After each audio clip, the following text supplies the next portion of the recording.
سلام حبيباتي، كنتمنى تكونوا بخير وعلى خير. اليوم جبت لكم وصفة لذيذة وسهلة التحضير، بيتزا بالفرماج والطون. هاد الوصفة للأشخاص اللي كيحبوا الطعام اللذيذ والسهل التحضير وبتكلفة أقل من تناولها في المطاعم. نخليكم دابا مع مكونات وأتمنى لكم وجبة شهية. على بركة الله نقولوا المقادير. عندنا الزعتر، عندنا الطون، عندنا كاشير، عندنا الفرماج، عندنا لاصوص ديال البيتزا، عندنا الزيتون، عندنا البصل.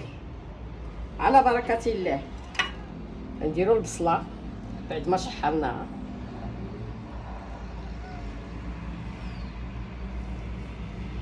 شحرناها بشويه زيت العود بشويه الملحه.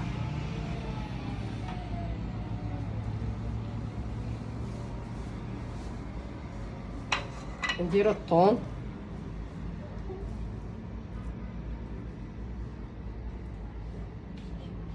بعد ما درنا الصوص هي الاولى، الصوص درناها هي الاولى، الصوص طوماط.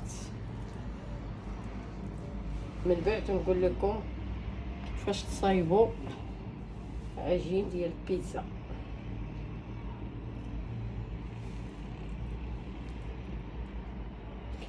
نديرو كاشير،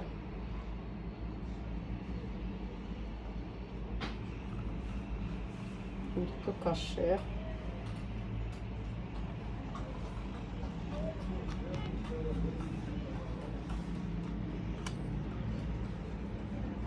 نديرو الفرماج،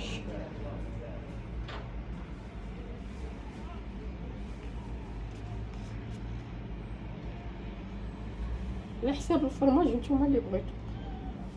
كاين الفرماج الابيض، كاين الفرماج الصفر، اللي تعجبكم ديروه.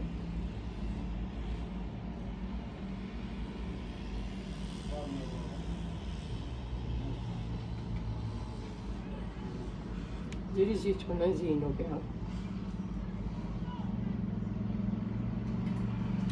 ديري شويه الزعتر،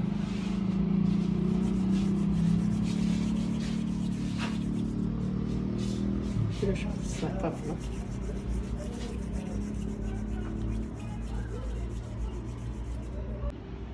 بعد ما سالينا غادي نديروها دابا في الفرن، حيت هي اصلا طايبه نص طيبه وتكمل الطياب ديالها.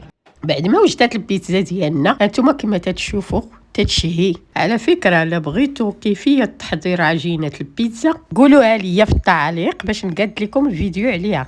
حبيباتي لا عجبكم الفيديو ديروا جيم وابونيو وشاركوا في قناة وصفات يونس باش ديما يوصلكم الجديد، وشكرا لكم.